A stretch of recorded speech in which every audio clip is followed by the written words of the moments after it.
Esther, Story 1. A Pair of Queens. The principal truth is, the Most High God often uses the ordinary to accomplish the extraordinary. The mighty King Xerxes, the most powerful ruler, the ruler from India to Ethiopia, the ruler of hundreds of provinces, gave himself a feast that lasted 6 months to show off his riches. It was a peaceful time in his kingdom. He invited his army chiefs and his princes and the nobles and the governors and the royals. The feast expressed all the splendor his wealth could buy.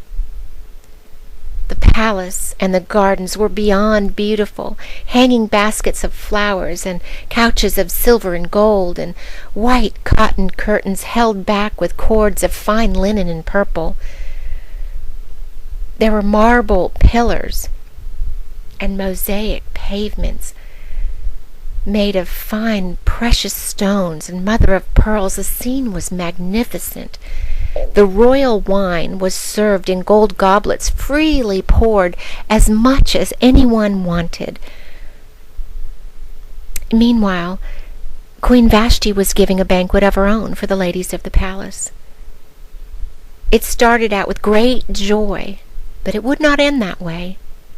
Before the feast was over, King Xerxes would do something unwise, and it would cause an instant severing of his relationship with his wife. On the 7th day of the feast, the king's heart was merry with wine, and he called for his 7 eunuchs, and he told them, "Bring my queen to me, bring Vashti to me, and present her to all to see her splendor and her beauty. Have her ordered to appear in her royal robe and her crown for all to see." He wanted this room full of drunken men to behold the beauty of his wife, Queen Vashti. So the 7 eunuchs went to Queen Vashti and repeated the command of her husband, King Xerxes. The king commands you to come to his banquet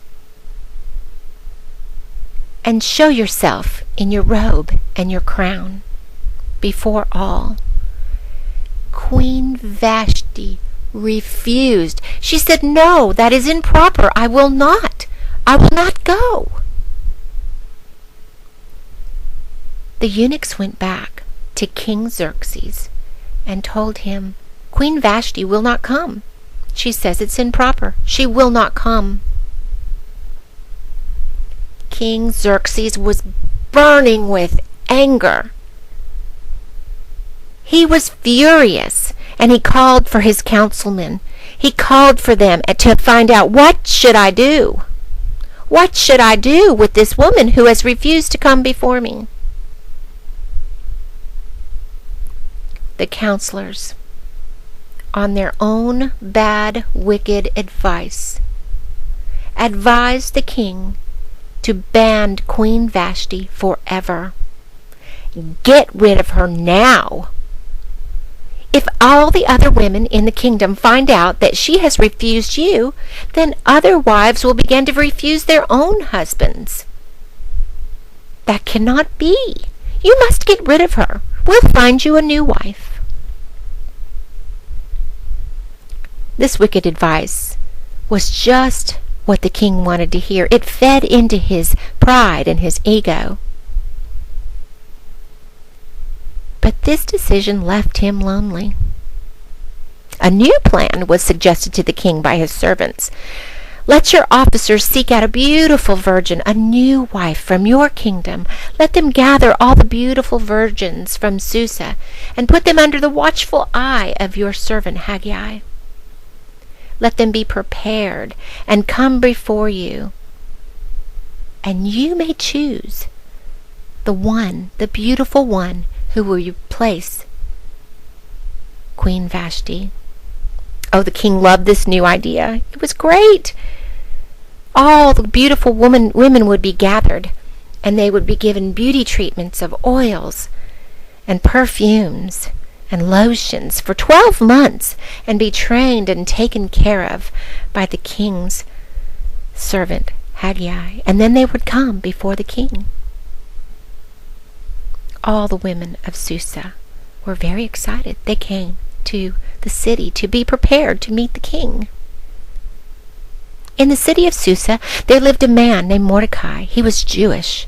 He was a Benjamite, living in the capital of Susa. He had a beautiful niece named Esther. In Hebrew, her name was Hadassah, which meant myrtle, which was also the symbol of Israel. Her Persian name was Esther. It meant star. After the death of her parents, she came to live with her uncle Mordecai. He loved her so much. He took good care of her. He taught her everything she needed to know. He adopted her to be his very own daughter. And soon, the favor of the Most High God would shine on Hadassah, Esther. Esther, the star. The thing that God wants us to remember is the Most High God has a plan and a purpose for every life.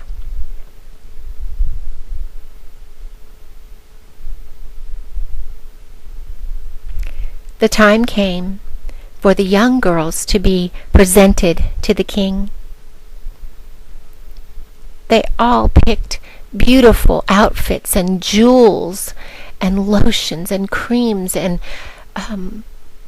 all kinds of ornaments and adornments for their bodies and their faces and their hands and their feet. One by one the girls came in, and not one of them satisfied the king until he laid eyes on Esther. She came into the royal room with nothing special adorning her body. She was plain and ordinary. She was quite lovely. She came with only the things that Haggai had suggested she wear, simple and plain. Oh, the king was immediately drawn to her. He loved her immediately, and he placed a royal crown on her head and made her queen. She was the answer to his loneliness.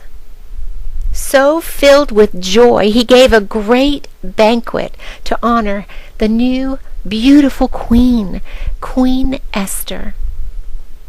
In the providence of the Most High God, this Jewess, forbidden by her own law, was brought by the overruling grace of the Most High God before the king, and was chosen to be the joy and the love of his life.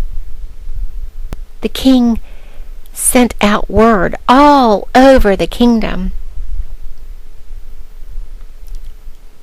that there was a new queen, a new joy.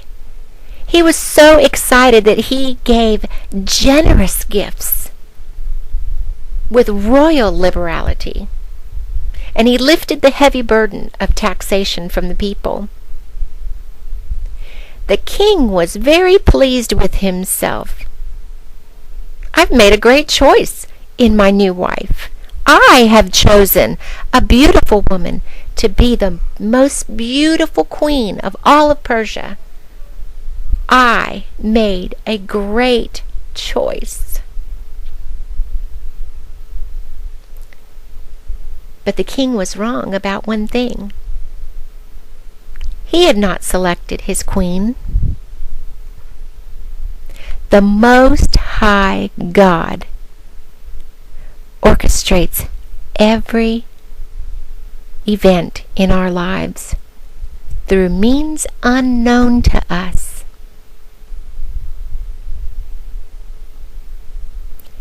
It was time